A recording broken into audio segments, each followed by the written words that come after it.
Hello, everybody, and welcome back to the It Depends Lessons in Technology Leadership podcast. I, as always, am your host. My name's Kevin Goldsmith. I've been in the software industry for 35 years, the last 10 of which as a CTO. And in every episode, we talk about different aspects of technology leadership. This week, this is going to be an interesting one for me because this is a subject I think about all the time. It's also a subject I have avoided talking about too deeply on the podcast. And that subject is AI. It's clearly something that's completely changing our industry. It's clearly something that both me and every other technology person talks about all the time. Why have I not talked about it on the podcast? Why have I not dedicated an episode to it? There's two reasons. Number one, a lot of people are talking about it. So I didn't want to just be another voice. I like talking about things that I have a unique approach to, meaning that even if you've heard about this subject from someone else, you'll get something new from it. And the other reason is that because I also don't like talking about things when I'm in the middle of them.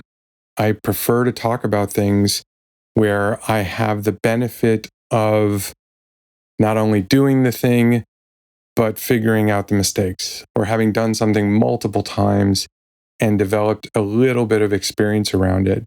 Because I don't want to give you bad advice. I don't want to tell you something that's wrong. So rather than talk about, here's how you do this, I'm going to talk a little bit about, here's been my process of addressing this new technology that's moving very quickly. Here's the lessons I've learned thus far that I feel relatively confident about. And here's some ideas of how you can approach this in your own company if you're also going through this transition to this new, incredibly powerful technology. And I promise you, you all are, whether you're in the middle of it or not, whether you're actively engaging with it or not, whether you've been avoiding it up till now or not, we're all in it. That's what we're covering today.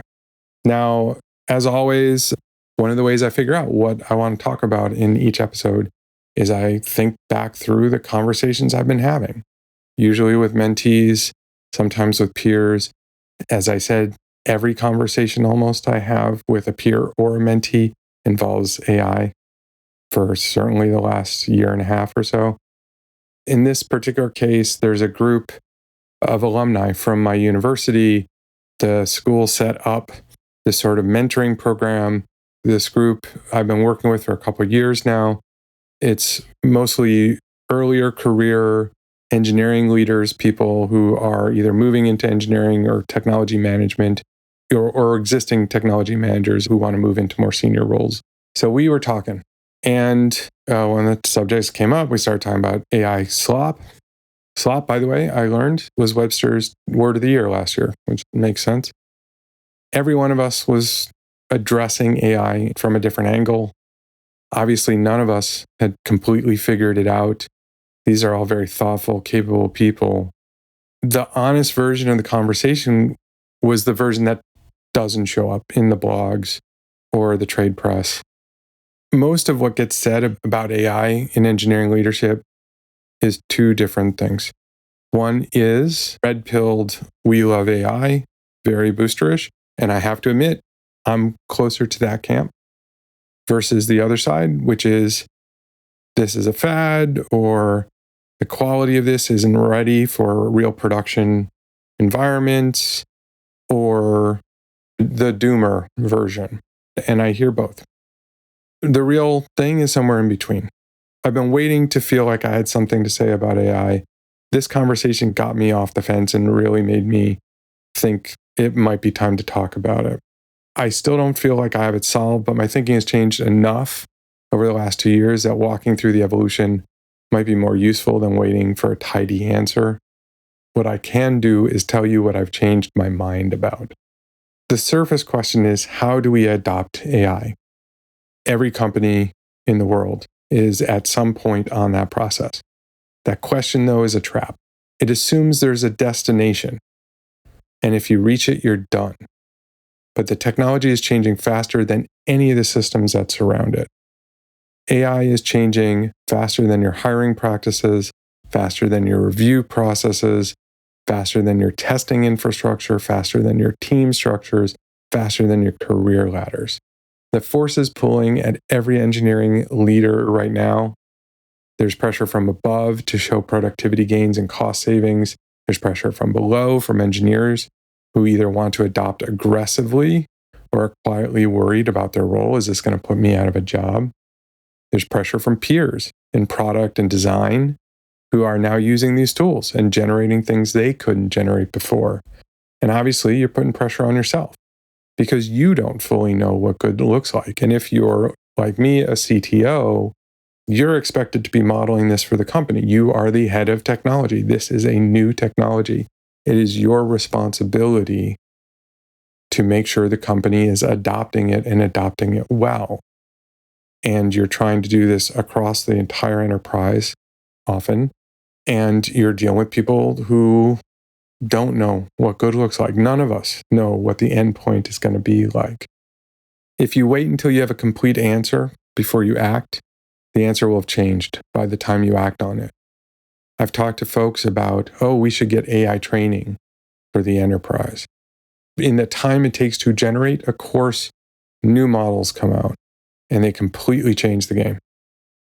What's at stake when leaders get this wrong is either you over-rotate, you move too fast, and you ship slop your customers will eventually feel, or you under-rotate and your team falls behind a market that is moving because your competitors are also figuring out how to use this technology. Both of these have a cost, and that cost is asymmetric depending on your business. The patterns I'm seeing across a wide variety of companies, and the patterns are surprisingly consistent across very different environments. Large enterprises, small startups, heavily regulated and lightly regulated, engineering-led companies and business-led cultures. A few patterns I've seen that have come up repeatedly. Adoption metrics that look great while the underlying work quality is uneven. Review processes that started fine and quietly stopped scaling. Product and design capacity becoming the new bottleneck because dev throughput went up. We talked about this a little bit in the systems thinking episode, where AI is completely changing the system. Senior engineers are spending more of their time evaluating output rather than producing it, often without actually being acknowledged as part of their role. There's CEOs and executives who are now generating their own output and assuming the engineering team can run with it. The pattern across all of them, the technology adoption is the easy part, relatively. The organizational adoption is where everyone is struggling. And that's because almost everyone is making it up as they go. If you're looking for the AI transformation, don't look at the IDE, look at the org chart, because AI is not just changing the tools, but by its very nature, it actually has to change the system that it's in, the processes of that system, the structures, the team structures of the system. All that has to change. It is that transformative. As always, I like to give you some sort of structure or framework you can use to help. This one is the 4 layers of AI adoption. The further down the list you go, the harder the layer is, and the more leadership it requires. Most companies are working at layer 1 and ignoring 2 through 4 right now. So layer 1, tooling. Which tools, which models, which licenses, adoption metrics, cost measurement. This is the layer that vendors are constantly pitching you on, both the big players and all the new startups that are trying to become new AI tool vendors. There's so many of them. They reach out to me constantly. That's what most companies are focused on, just the tools. Layer 2 is process. What does code review look like when one human approves and one AI approves? Or 2 AIs approve? Or 1 AI approves and no humans? What does testing mean when pull request volume goes up several times over? What does a sprint look like when the ticket sizes get bigger because agents handle more in one shot? Every engineering team I know that's made some progress on AI adoption starts having these problems relatively quickly. Layer 3, structure. Team shapes change. Smaller teams, different ratios of product to dev, different ratios of QA to dev. Designers and product owners are taking on work that used to live elsewhere because dev throughput has outplaced product capacity. Where does QA live when AI is starting to generate test plans and then generate the tests? There's career ladders that are built for human velocity, but not human plus agent velocity. The last layer, layer 4, is judgment. When is the output good enough to ship? When is the output slop your customers will eventually feel? When does the output need a deterministic system underneath it because the cost of being wrong is real? This is the layer that no one is hiring for and everyone needs right now. We're all figuring this one out. So, what to observe in your team right now? Where does friction show up? Is it in the tooling, the process, the structure, or the judgment? In prior episodes, we talked about tracing work through the system. This is the kind of thing that is really helpful right now. The system is changing. The expectations around where the bottlenecks are being rewritten. Those expectations no longer are valid. So now you got to start really understanding where your new bottlenecks are. For your organization, are your skeptics quiet or loud? Are your eager adopters producing more or producing more output that someone else has to clean up? Is your review process scaling with your generation rate? These are all important questions for you to look at in your organization today and figure out the answers to these questions, because that is setting the conditions for how you address it. So how do you figure out where to invest? Start at whichever layer is currently failing, not the layer that's the loudest. If your skeptics are loud, but really what's failing is your review process, that's where you got to put your energy. If your tooling is fine, but your reviews are drowning, the problem is process, not tooling. Layer 2, not layer 1. If your reviews are fine, but your team shapes are wrong, your problem is in your structure, layer 3. Some common failure modes: find more tools to solve a process problem. This predates AI. It gets worse with AI because everything's changing much faster and plenty of people are there to sell you tools to solve each of these problems. Tools don't solve process problems. Each of these compounds because you're spending energy at the wrong layer. Talk through those 4 layers. Make sure you're putting your energy into the right one. What can you do this week? Ask your team where the friction actually is and listen for which layer they describe. If they won't have heard this podcast, they're going to talk in generalities or specifics, but you need to map to which layer and then figure out how to address it. Look at one pull request from the last week and ask whether your current review process is doing its job. Notice who in your org is doing more cleanup work and whether that role is named or invisible. The slowest part of your team will tell you which layer to work on. It is rarely the one you wanted to work on. Another important aspect of this within engineering, or if you're driving a larger AI transformation in your company, this is a transformation. This is a culture change. This is not a tool rollout. This is not a new HRIS system. This is a massive change. It's closer to a culture change than a software adoption. Treat it the way you would treat any major change initiative, with actual change management discipline. The good news is we have decades of practice running change initiatives, and most of those tools apply here. Let's talk about the different people on your team and some of the reactions you're going to get, or some of the reactions you probably have right now. You get those eager adopters. These are the ones with the most personal upside from looking like they're ahead or just really excited about new technology. They often produce real value. Sometimes they also produce the slop because they're so excited about it and they're basically using it without having really thought it through. They're just adopting. That slop ends up getting cleaned up by someone else who now has a negative view of this technology because they're cleaning up somebody else's mess. These early adopter folks, they should be rewarded. They're helping you evangelize this new technology within the team. It comes better when it comes from actual practitioners, not just leadership. However, that reward should be for quality, not just throughput. Let's talk about the skeptic. Often, these are the folks who are the senior engineers whose craft is being challenged. These are people who have spent decades becoming exceptionally skilled at writing software. And now here's a tool that writes it almost as good as they do, or maybe even better. These are sometimes the most thoughtful people in the room. They're very articulate about why this technology is not good.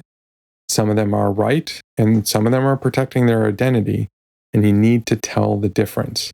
Their concerns about deterministic outputs in financial, legal, or safety critical use cases are usually correct. So you need to hear them, you need to listen to them, you need to support them. What I've found, both in my company and others, is a lot of these folks were skeptics originally, and as they saw the technology evolve in near real time, and they started to figure out how they could use it, and they learned how to better direct it so that they were getting higher quality output from these tools. Those skeptics, those craftspeople, have figured out, you know what, this just makes me more productive. And now that I know how to make sure the quality is where I would expect it, I'm happy. A lot of these folks I've heard about from my organization or other organizations were your early skeptics and now are your enthusiastic adopters. You just got to give them time. Let's talk about the folks who are quietly worried. Some of these are folks who are not against AI, but they're worried. What's my job becoming? This is a group that often gets ignored in adoption planning. They're not going to necessarily raise their hand because they're going to be hearing from you, they're going to be hearing from other leadership about how important this stuff is. And so they're afraid to be vocal about it because they know they're challenging the direction of the organization. So they're not going to raise their hand. You're going to have to ask. Some of these are early adopters who fell behind. So they initially got really excited and they started to use it. This technology is moving very, very quickly. This is one I didn't necessarily see coming in my own and other organizations. They started excited. They were evangelizing it. As the team progressed and the bar moved, those senior engineers who were original skeptics and then became really excited about it and got very involved and started learning the technology and became quite skilled at it and are now leading conversations about advanced topics in AI. Some of the earlier adopters who got excited about it as a tool could now be feeling like it's moved past them. And now maybe they're feeling like they're should be further along, maybe feeling a little bit of imposter syndrome, and they don't want to be vocal about it. They're afraid to talk about it. They're quiet, and the silence looks like the silence of the skeptics, but it's really something different. They're afraid to ask for help because they were the ones who were supposed to be ahead. And in many cases, they are worried about their jobs, which makes their silence even deeper. If you only listen to who is loud, you'll miss them entirely. Let's talk about the executive and the CEOs.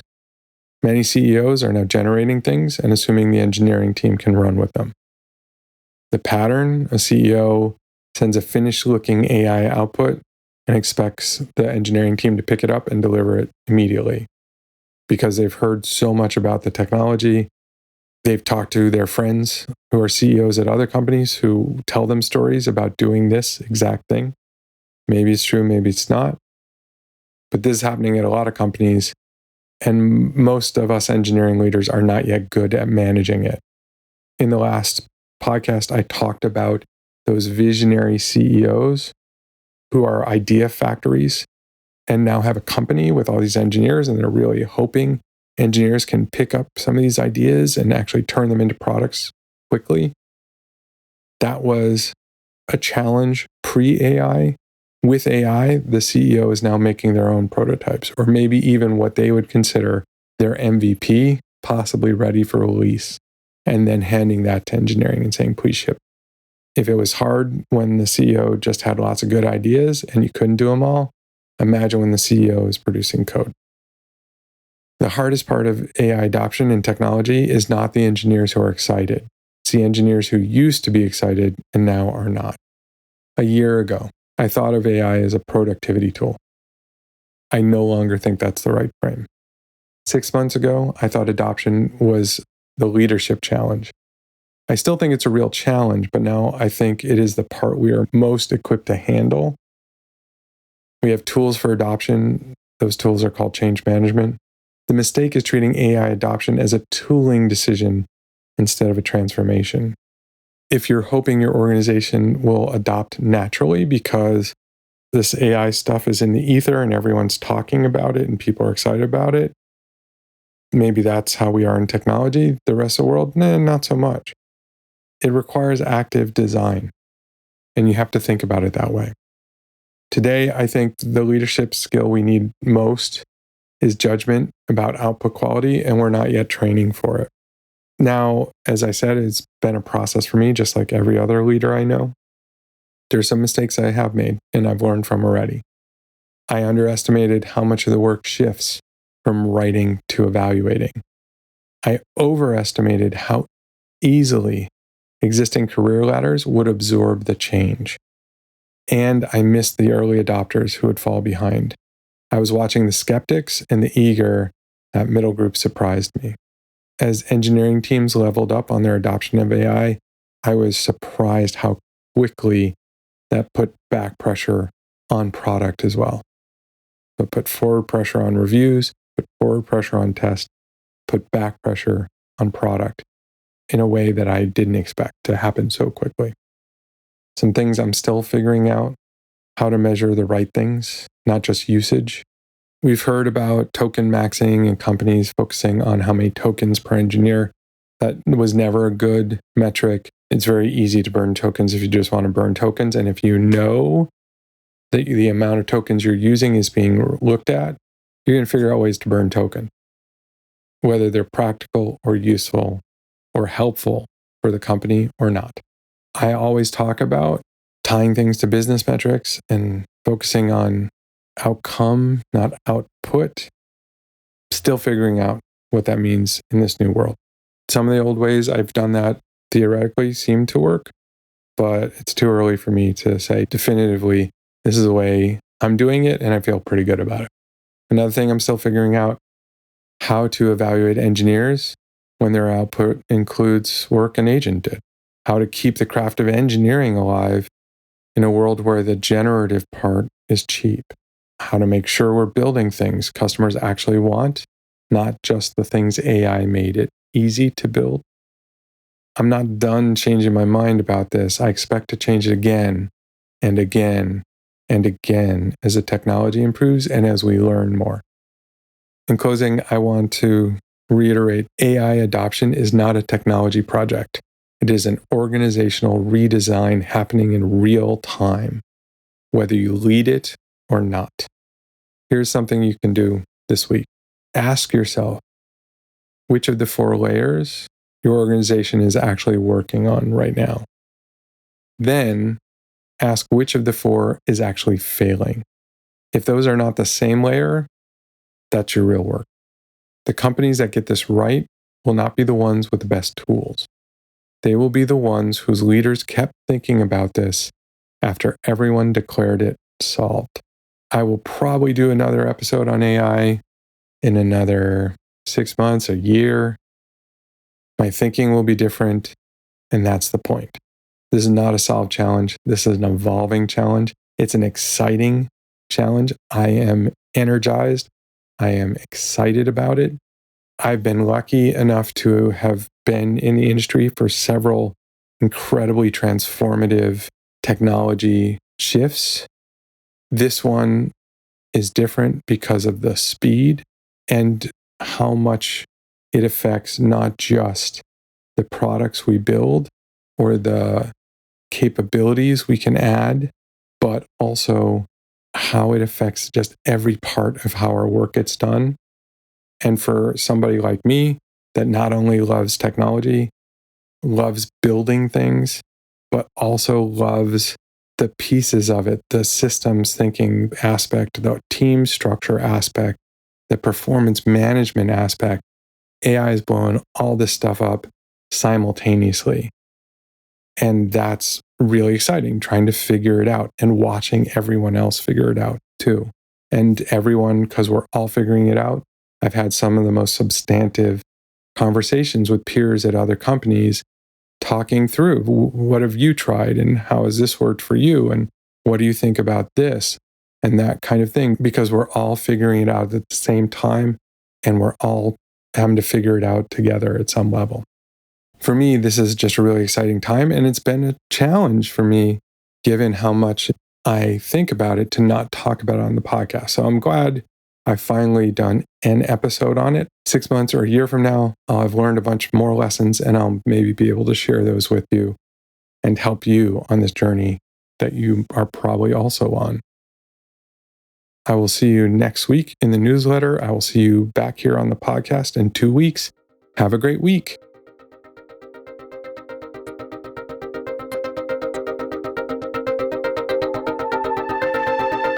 Thanks so much for listening. Please, again, subscribe, rate, share episodes of this podcast on your favorite podcast app.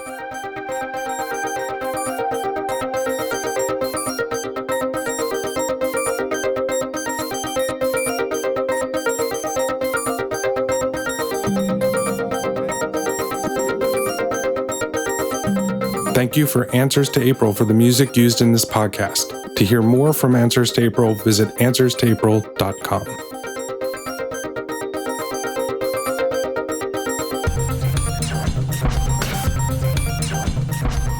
This podcast is a production of Unit Circle Media.